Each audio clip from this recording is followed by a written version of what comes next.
Hello, everyone. I wanted to thank you for joining us on the topic of anxiety and stress. The focus is as the eve of the election is upon us. That's obviously a easy catalyst for this conversation. But when Michelle and Stephanie and I were talking about this topic, it also relates to just going into the holiday season and winter, seeing family and everything that comes with managing the stress and anxiety, our additional social obligations during this time. So Michelle, we have Michelle McGrath with us from Seabury, and I will pass it over to her to work through the presentation and some specific topics on anxiety and stress during this time. Feel free to put any questions into the chat, and I will collect them, and we'll have plenty of time for Q&A at the end. And even if we don't have time for your question that you put in the chat, feel free to still put it in there, and we can follow up with any specific support that you may need. So I'll turn it over to Michelle. Hi, everyone. Okay, so thanks for coming. We've got about an hour here together, so I'm hoping we can talk at the end of the presentation for about 20 minutes or so and share ideas of how what's been helpful to you to handle this election stress. Oh, it's not allowing me to forward. Okay. Sorry about that, everybody. Okay, so I'm with Seabury Care Management. For those of you who aren't familiar with us, we offer care management and life enrichment specialists to help with counsel, advocacy, coordination of services, and activities to meet older adults' needs to help improve their quality of life. Our objectives today are to learn a little bit more about the interplay between emotions, feelings, behaviors, and the environment, and how those play into each other to affect our stress.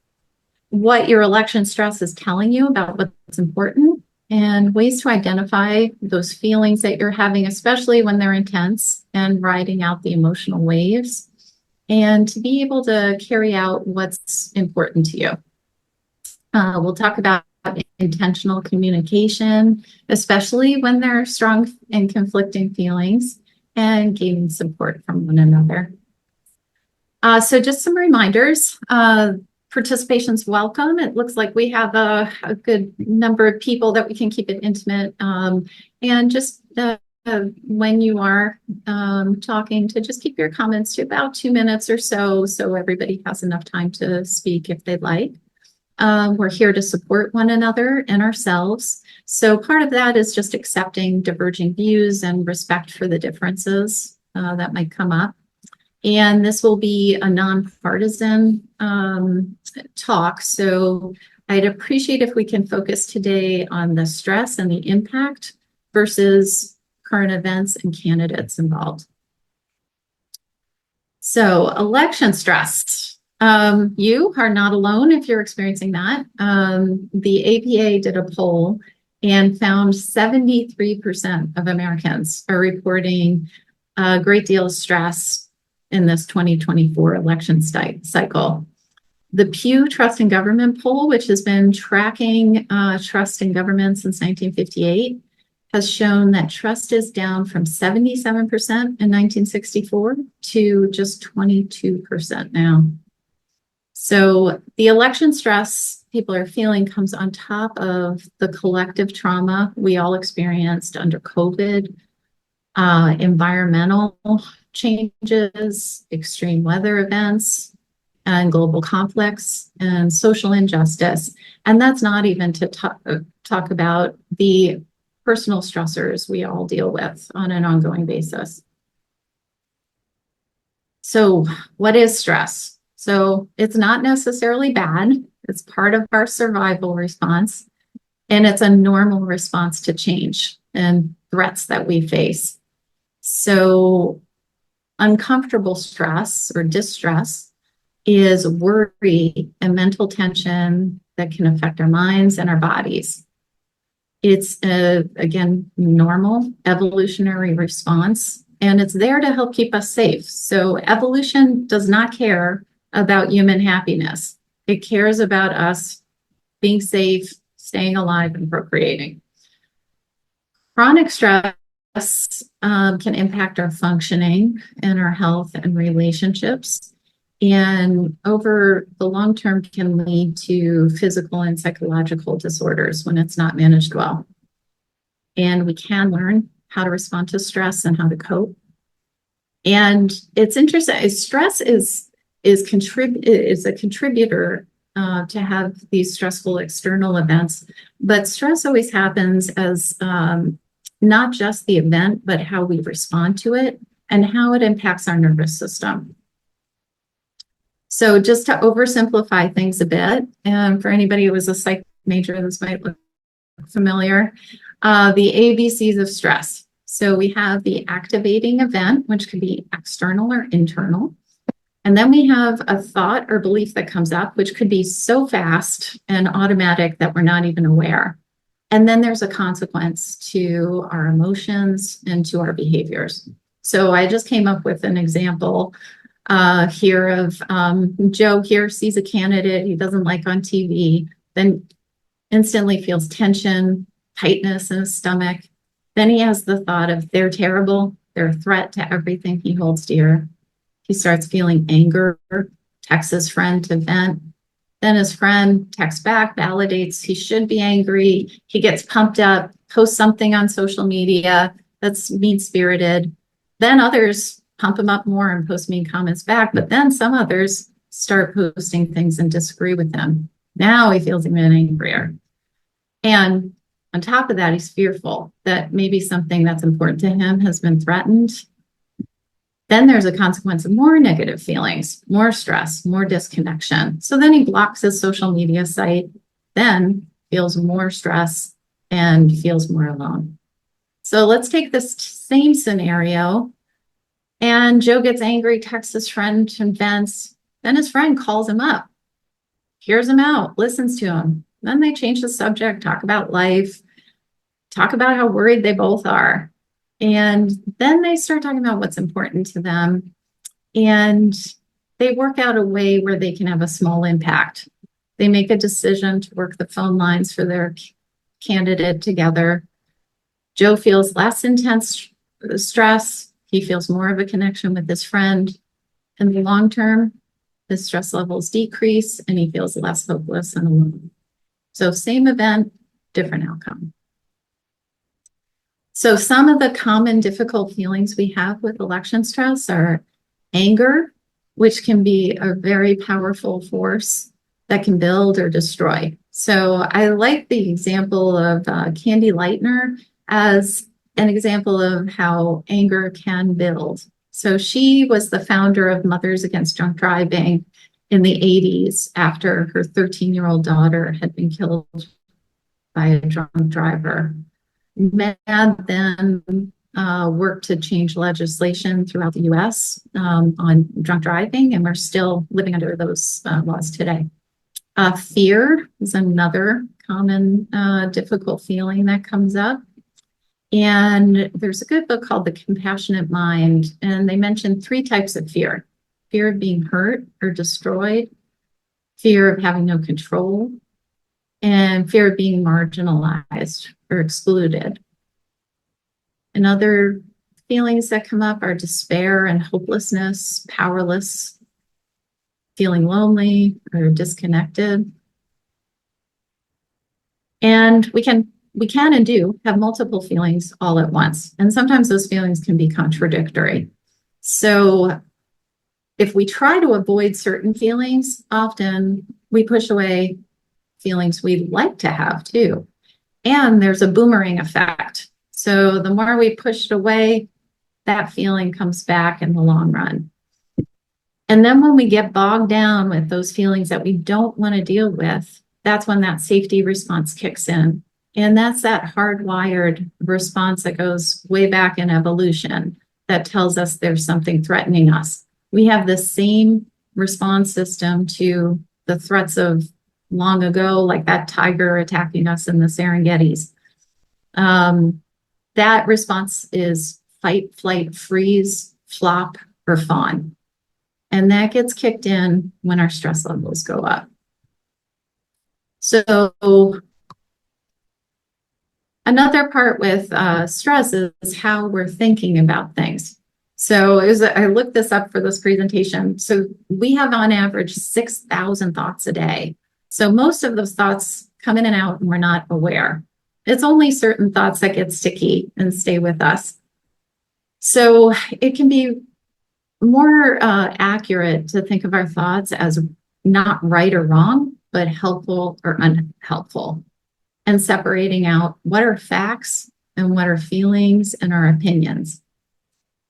And when we're under that threat response, that's when our thoughts tend to narrow in and go towards othering people, meaning that people are too different from us or are antagonistic towards us, or personalizing thoughts, which are more self-judgmental thoughts.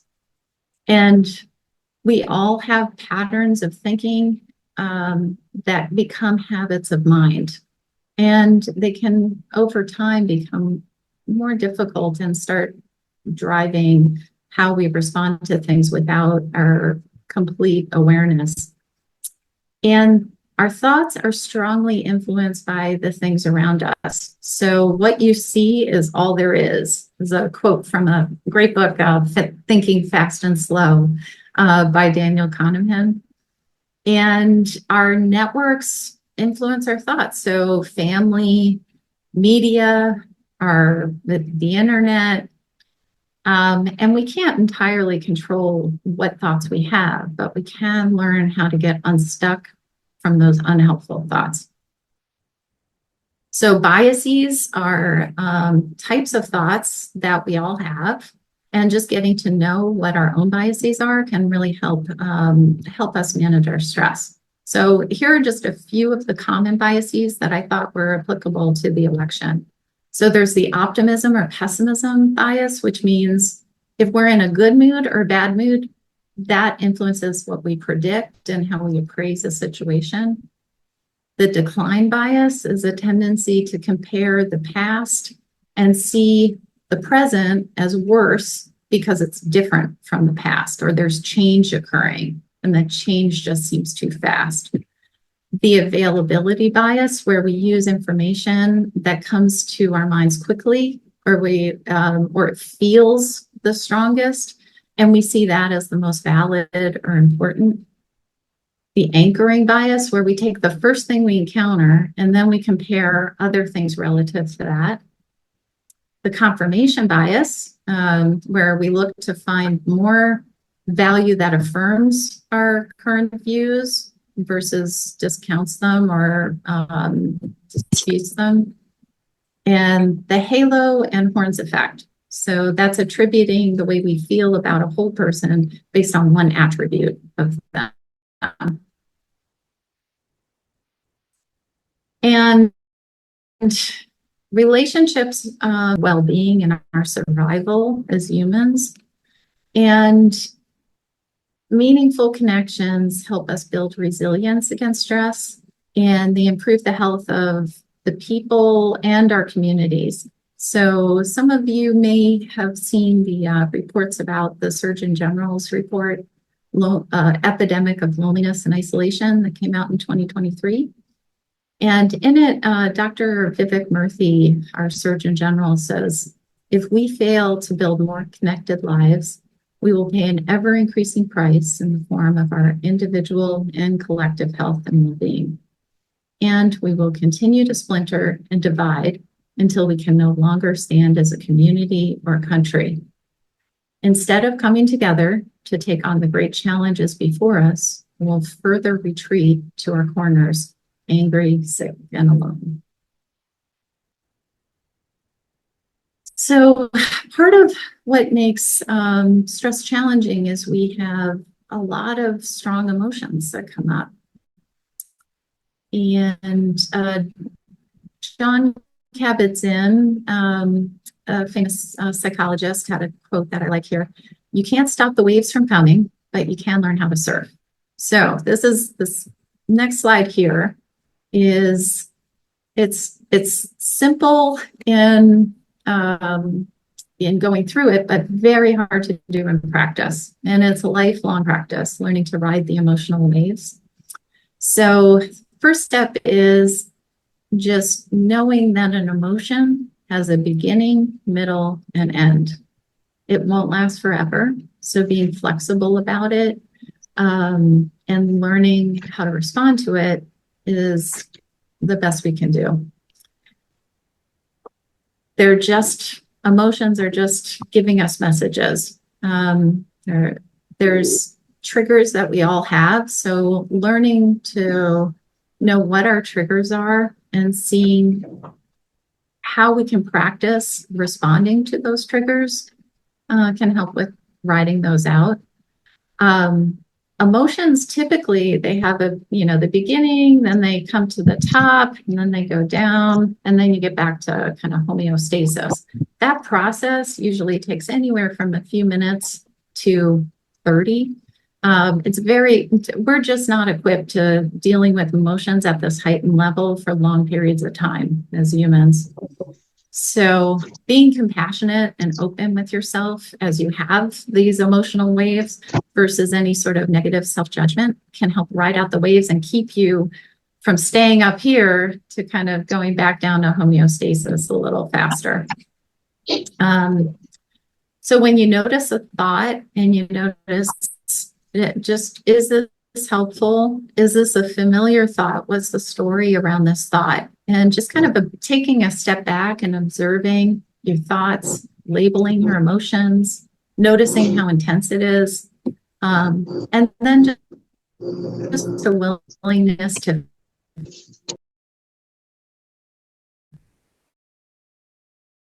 feel it. As unpleasant as it gets, it's not going to kill you. And just riding it, making a choice that when you're up here, maybe just pausing and realizing that you want to come down a bit and then decide what matters and act on it. So thinking about what tools and tips work for you and building up a toolbox as you go. So you have a diverse amount of exercises, mindfulness techniques, coping mechanisms for different situations at different times.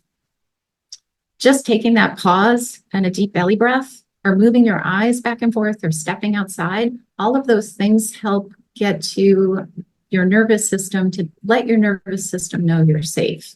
And there isn't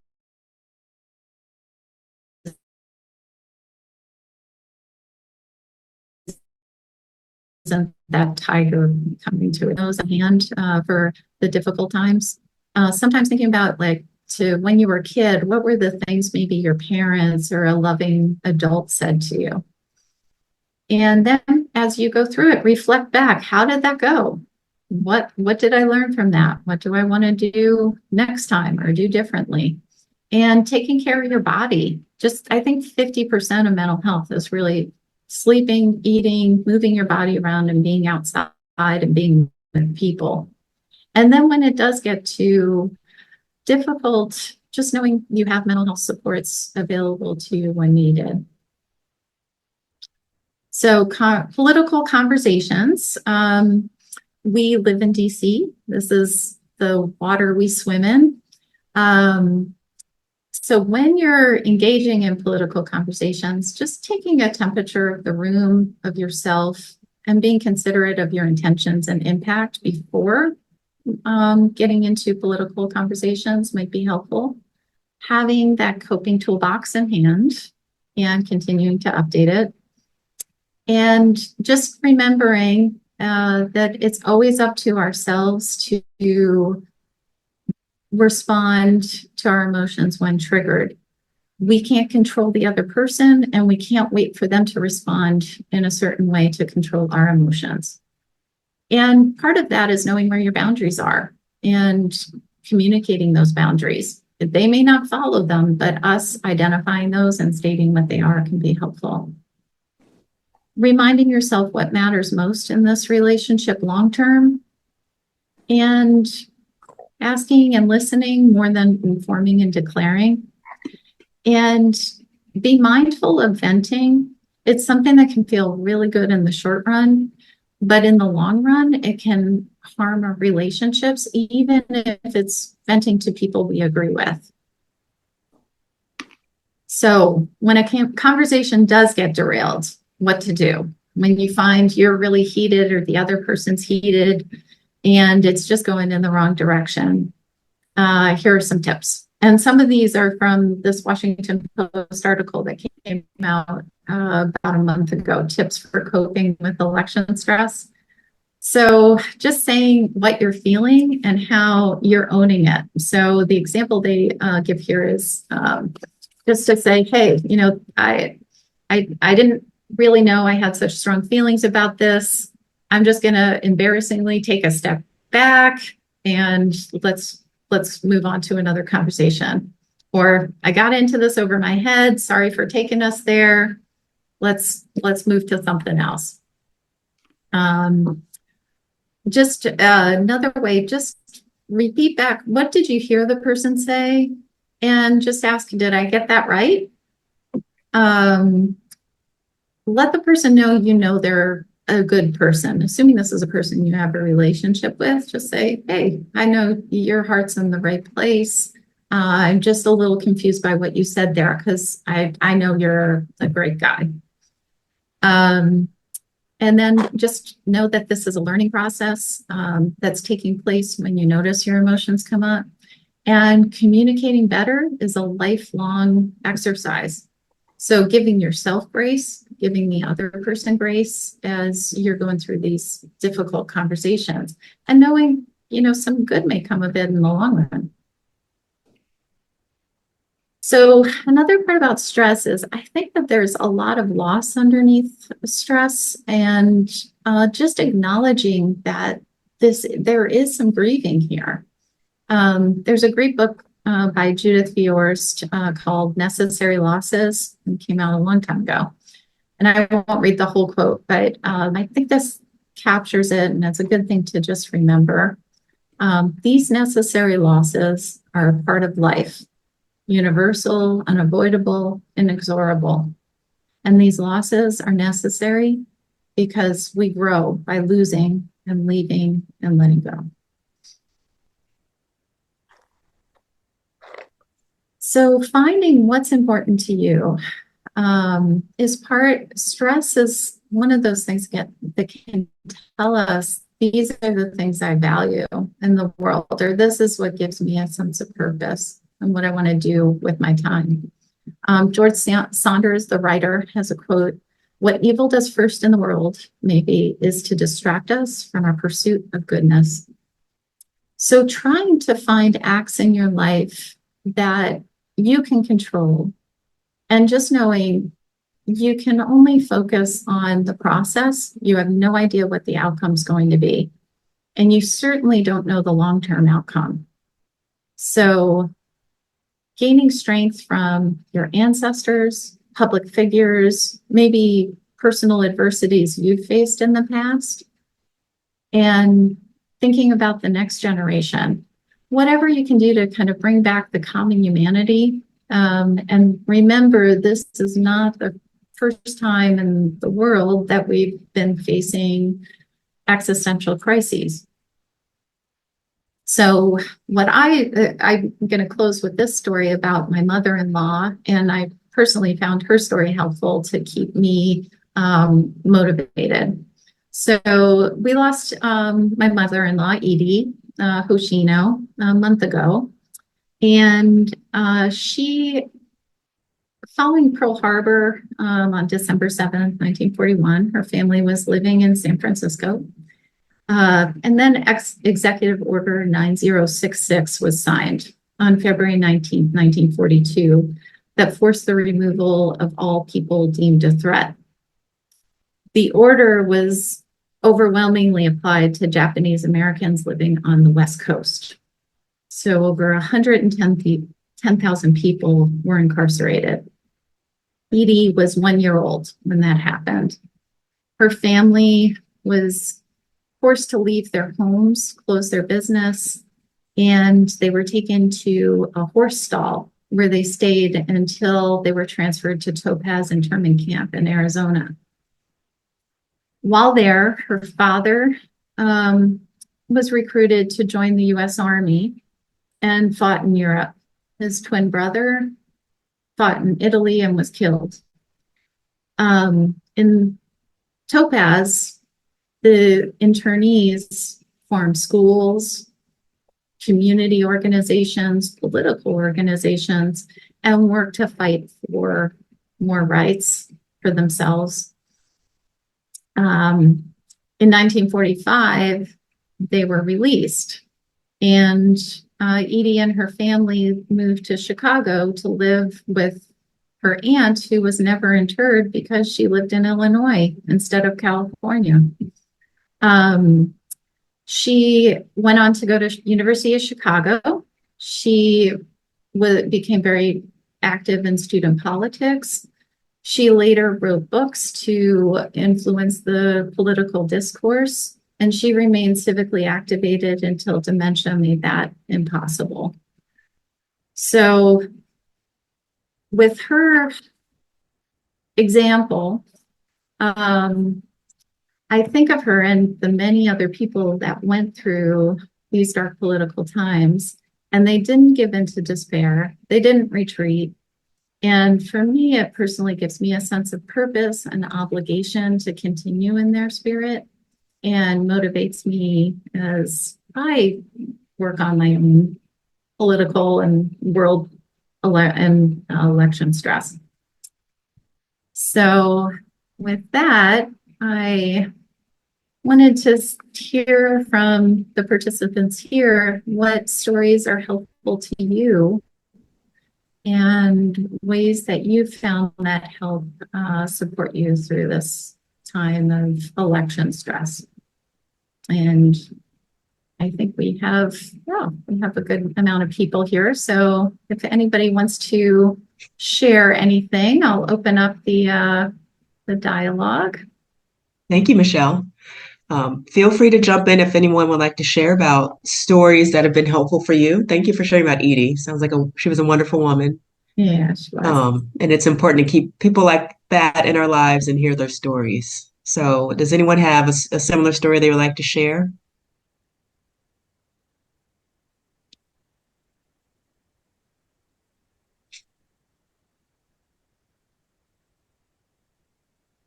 I don't have a story to share, though. Let's see where I'd like to go with this. I think could I jump to another question? Sure. Sure. Okay. Yeah. So the one about the second to the last bullet, what people or groups do you have to connect with and make plans with to alleviate stress? So I'm actually not feeling much stress around the election because I have a lot of tools, many of which you mentioned, like breathing and mindfulness, awareness of what I can control and not, knowing that all shall be well in its own way as we cycle through, like it was with Edie during World War II and subsequently.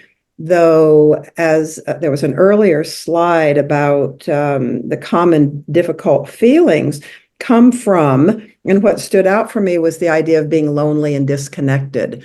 So I do live by myself. I'm a part of one of the villages, of course, and so just realizing that I'm not sure how I'm going to feel on November 5th as the results start coming in, or on November 6th as they've come in, or in the subsequent days where we might see, especially us in DC, we may see some consequences of the results. That where would I turn if this equanimity I feel right now, this place of not feeling stressed, if that gets jarred, which it easily could, something could trigger me out of just, fear, concern. And I'm realizing how what does trigger me is my compassion for others, for myself and for others, especially, and how people will be affected by could be affected by whatever the outcome is. So I'm absolutely delighted to be part of a village. I've made some great friendships, and am already starting to plan. And I have family, where might I be? What might I do? Who might I call? And then knowing that we have presentations like this is also very helpful. So it's more, I guess, the realization that's hit me here is that I guess my concern would come from being by myself and not having somebody to immediately by my side bounce ideas off of, or and it's not going to be enough to pound a cushion or grit my teeth. I might want to have somebody right there. So that's where I'll start making my plans. Mm-hmm. Thanks, Kathy. Sure. Would anyone else like to share? Well, I just wanted to thank Kathy as well. And that you said your compassion is actually a trigger for, if you feel a great sense of compassion, that's going to be something that's going to give you a lot of emotional, like a lot of stress initially. You're going to feel some really strong emotions when you feel that somebody's being, that compassion is compromised. Now, so that's an example of how what's important to you is also going to bring some strong emotions. It's so even just noticing, hey, these strong emotions have a value to me. I can tolerate it because it's really important to me to have more compassion in the world. Mm-hmm. Yeah. So thank you for sharing that. I get tingles when I hear that, like your willingness to, really feel that and not shut down your compassion. But what you said was, hey, building on the connections, tolerating it's going to be really difficult. You're going to feel really alone, but you're not going to stay there. Right. Yeah. What this helped me dig, your presentation helped me dig a little deeper on this, because I did get momentarily triggered the other day when I heard a report about what one of the candidates said, and went to fear, and then was able to process that and immediately come out of it. But as you were talking, I thought, why did that trigger me? And it triggered me because of my sense of the potential impact on so many people. So having compassion for myself, but to get in touch with how strong that value is for me, the value of dignity is a huge one for me. And it was helpful to dig a little deeper. Yeah, thank you. Yeah, and these questions were to spur conversation, but please feel free if people have some other things they'd like to contribute to the conversation, because I think that the help comes in the dialogue. Yeah. Mm-hmm. I do want to add to what Kathy said, and Michelle, this was mentioned in your presentation, going back to those meaningful connections, that's our human nature. And right, just that's part of why the village is so important. Building those connections so that you have people to go to in a time of stress and anxiety, whether it's something that's on the calendar like election day or something unexpectedly happens to you health-wise. But going back to those meaningful connections instead of isolating or retreating, which I think some people initially do, it's important to remember that you're going to feel better once you go back to that support system and the community that you've built.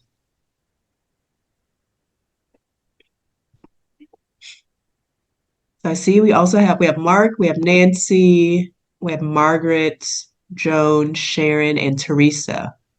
I wanted to open it up if any of you wanted to share any thoughts you have about how you like to manage stress, any stories that you'd like to share, ways that you like to alleviate stress, avoid it, both. Well, I like to walk, and I go out walking in the morning because my time, my alone time, my me time, not bothering anybody else in the house when I go out walking because they're still sleeping. But the one thing I was going to say before I got that prompt to go was that the the fictional person that Michelle outlined beginning of her presentation, where they have their own set of values and they see something as like diametrically opposed, and then they get all worked up over it. They talk to a friend, they post on social media. And, I can see any one of us being here if we're on social media doing that kind of thing. But I could also see somebody whose political views are diametrically opposed to mine feeling the same way and acting the same way, reacting the same way to a political occurrence that I would like, but they would not. And maybe we need a little more care for them, but I wouldn't know exactly how to reach out for them. Yeah. I think one of the challenges too, and today is that there's constant media. So there's always some new soundbite, some new story, some new report, like Kathy was mentioning.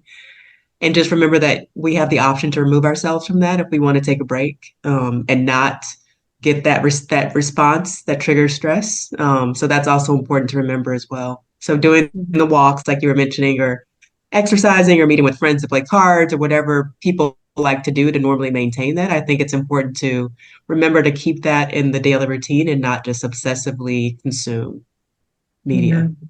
Yeah, and I would add to that too. Thank you for that. That halo horns bias, oh, that comes up a lot on social media, right? You read something and you're like, that person is a such and such. and just even noticing, oh, that's what's going on, or it could be a different kind of category of thought. But I think one thing, when we get so fused to a certain idea, we become less flexible, we become less likely to see the whole person.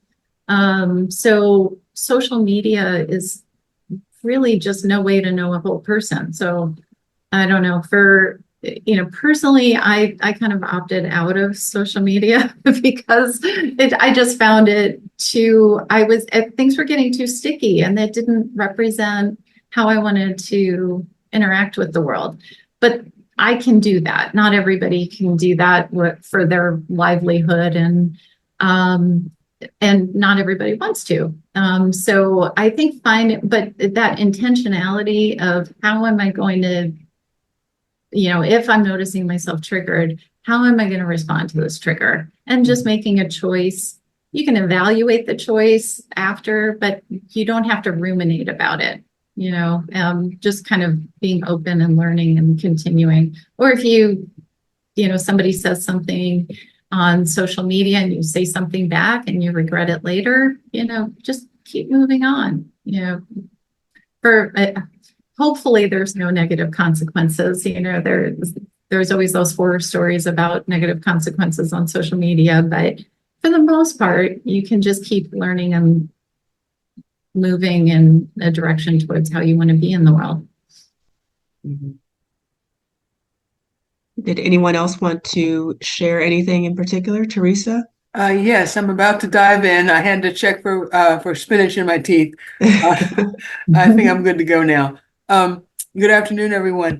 Had two ideas.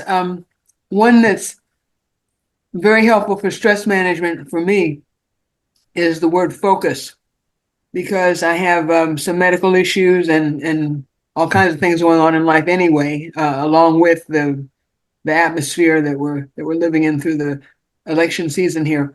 I just can't do it all as much as I want to, as much as I'd like to. I'm at a point, at this moment at least, I'm at a point where one big project a day is about it. 12 hours of being awake and aware, that's about it. And in order to be around tomorrow, I really do need to manage today nicely. And so that one of the biggest stress management tools I work regularly is just focusing, making clear choices, holding to them as best I can, knowing that if I don't get something done, it'll either not happen at all and the world will continue to go around, or I'll be okay. And then the other point was that I wonder if I'm not stressed enough in some respects as a DC native and a DC resident. I found it so sad that that at least the presidential election process seems to focus on just a handful of states, the ones that might make a difference. The famous the famous, can't even remember the word for it now, but the idea is that so much is happening that's really out of my control simply because I'm not in a state where I can have a senator, where I can have a representative, where I can feel more part of the national process. And I'm at peace with that more or less, but it did flash through my brain a couple of times. No point in voting because our vote doesn't count anyway. BC doesn't have any rank. And I'm a little sad and a little embarrassed to admit that I'm a little bit lazy in that regard. So those are my thoughts for everyone to think about and possibly drop whatever seems appropriate. Thank you. Thank you for sharing that. Yeah, I'll go back to being a name on a screen. Thank you all. Thanks for sharing that, Teresa. I want to go back to that. There's just no act too small, and none of us know the impact we'll have. And what you were saying about focus really resonated with me. So whatever you do, you could have some impact towards what's important to you.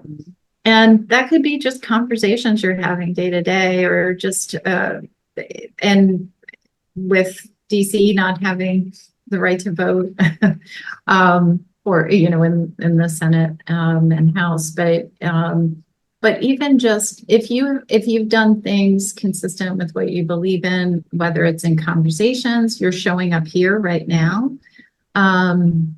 all those things, we don't know where they're going to go. So just keeping that in mind, and also all of us only have one life to live, which as I said it, I realized was a soap opera. Oh goodness! Now there's a stress buster. That's stress. Yeah, that's stress relief. Soap operas. That's a good stress reliever. That gentleman come back from the bed 4 times now. He's got a much rougher life than you do. Yeah, I know. That's it. You're right. One life to live. Probably many people have had multiple lives. But for those of us mortals, if you've done something in your life that you just don't have the bandwidth for now, that's just life. We have a finitude. There's only so much we can do in a lifetime. So yeah, that's where you're at. That's where your focus is at right now. Mm-hmm. And Michelle, we're very related to what you were just saying about we can be conduits to share our voice and support the process in a number of ways. That Teresa was saying, one of the challenges of DC is that our vote doesn't count the same way. But my daughter's a Girl Scout, and she was just writing these postcards about exercising your right to vote. So this is the note she wrote unprompted on the postcard. Mm-hmm. Dear voter, do not be scared to share your opinion because it matters. Everyone should know what you want. Don't be scared. Let's go. You can do it. Yay. And how old's your daughter, Nicole? She is turning 9 in a couple weeks. Wow. Yeah. And so just understand, I think she's starting to understand the capacity that you have kind of person to person and building that community, even if you have different values, different opinions, different stories, different histories. Mm-hmm. Yeah, I used to, and by used to, I mean, I'm 53, and this was maybe 5 years ago. I used to say, I don't want to do something unless I'm effective. And then I had this aha moment way too late in life. How am I going to know I'm effective until after I do it? So it's really shifted my thoughts of, okay, just put out there, do what's important to me, and know that I'm not going to get to everything all the time. Mm-hmm. And grieve that. It is another type of loss that we all have in our lives. It's true. I did want to take a minute just to add another element to the conversation about, I know we're specifically talking about the election and stress associated with that. I'm the executive director of the Brookland Village, and it's an intergenerational village. And I do think as elections come and go, we do see this generational divide of people having different opinions depending on when they were born and things like that. And so I think this is also a recurring theme with the holidays. We'll probably be with people of different generations and have different values and lead to discussions on topics where people have different opinions, and just going back to the fact that we don't want to be triggered. We want to find kind of common values with that, and stay connected to our communities in a meaningful way, even if, someone born 50 years ago or 20 years ago might have completely different opinions on the state of things.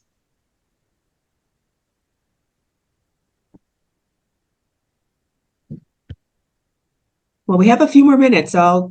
Last chance if anyone wants to add anything or put anything in the chat. But I really do appreciate Michelle for the presentation. And some really good quotes. I like that wave quote. That was nice. It was a good illustration. Yeah, isn't that a good one? Yes. Maybe one thing, if you're not comfortable saying, or you can put in the chat, but just like some of your favorite, or choose one of your go-to stress busters. So I think, Mark, you mentioned walking being one. Maybe we can come up with a list that could be a bit of a smorgasbord for us to choose from this presentation. And it's, some things are going to resonate with you, some things aren't. But if the folks are comfortable, if you could share what's worked for you dealing with stress. Okay, Nicole says cooking. I can kind of forget about everything. Just focus on the outcome of whatever I'm working on. Right. And Teresa says music. Oh, music. I think that's, yes. And Mark says music. Absolutely. Oh, Kathy says meditate. Oh, I shouldn't be saying names, huh? Meditate, belly breathing, yoga, journaling, attuning to joy, and dancing. Wonderful. The belly breathing is so important because we can breathe, but if we breathe from our upper body, that causes more anxiety. So to do the diaphragmatic breathing, the belly breathing, and what I've found very helpful is to breathe into a certain count and then breathe out double the count. So make the out breath longer. I do a 6-12, 6 in, 12 out during the day if I feel stressed, and at night, it's been suggested that I do an 8 in, 16 out, and it has made a huge difference. So it pulls me into the present, of course, but also physiologically, it's very healthy to do that. Absolutely.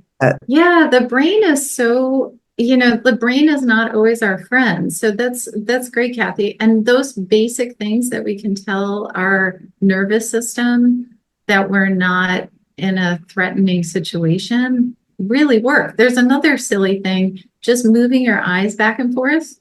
So like if you're stressed, just moving your eyes back and forth. For whatever reason, it's like I do this thing in therapy. So we talk about this is your stress brain, like your amygdala, you're, going way back in evolution. And this is your prefrontal cortex. So this is your thinking brain. So when, and my clients, I'll teach this too. Sometimes it helps to do this in stressful situations. So we talk about how when you're in your stress response, your thinking brain's offline. So and we can't use this. So what do we do? Like when we're stressed out, we're like, stop being stressed out. Don't, or, oh, you're being an idiot right now. Or, oh, this person's an idiot. Or, oh, I need to solve this problem. You're offline. So those things like taking your breaths, your belly breaths, moving your eyes around, just going outside for a quick walk, all those things are just getting you back online where you can be a balance between your thoughts and your feelings. And then you can make a choice of how you want to respond. So, just, and then some other comments that came in, that another person concurs with everything Kathy said, except doesn't do journaling, not listening to the news or listening to the news every other day and not on weekends. So putting some boundaries on when you listen or what you do. Another thing we are visual creatures. So seeing something is much more activating than if we're reading it. So just sometimes maybe reading the news versus watching the news, or listening versus watching. We are just hardwired to respond to visual stimuli more than we do to other stimuli. Generally speaking, this is not true of everyone, but My son I was talking to him a bit about, he's one of my resources. My kids live here in the city. And I said, I'm not worried about all of this, but, I'm thinking ahead and I might want to just be around somebody or give you a call at whatever time. And he said, oh, come and spend the night. What all? He just went, though, to a presentation. I don't remember the venue. It was highly respectable. And one of the things that was shared was that there are formulas for how the newscasters give the news. And this is general. It may not be true in every case, but it's out of a 27-minute presentation, 23 minutes are bad news, and then the last 4 minutes could be a focus on good news. So I think we can see that often if it bleeds, it leads. But I thought that was interesting to hear, an actual formula to that. Mhm. So I guess that means tune in on the last 4 minutes of the news. We know, because the point that this presenter was giving is there are so many good things happening in our country and in our organizations and with our people. So many good things happening. So let's listen to that. Let's look for that, because that's what uplifts us and that's what brings the joy. So it can help others, just a smile to someone, a kind word. True. Absolutely. So that actually leads us to a good topic about helping out and maybe supporting organizations and positive things. I know Michelle wanted to share about an organization that she's involved in. Thank you for the prompt, Nicole. I forgot. So, so if any of this has motivated you towards volunteering, I'm on the board of St. Mary's Court, which is a subsidized senior independent living in Foggy Bottom. And we're looking for people to join the board who have a background in finance or bookkeeping or generally housing or contracts. So if you're interested, it's a very nice board, and I'd be happy to talk with you about it more. And then just find what works for you. Find one action that you can take. Nothing's too small, even if it's just within your own mind, that can help with managing the stress and doing what's important, and what you find is purposeful in your life. That is good advice. Well, thank you everyone for joining us. It was a great discussion, and hopefully we'll keep these things at top of mind over the next month or so. Thank you so much. All right. Thank you. Thanks, everyone. Thank Bye. you. Bye-bye. Bye.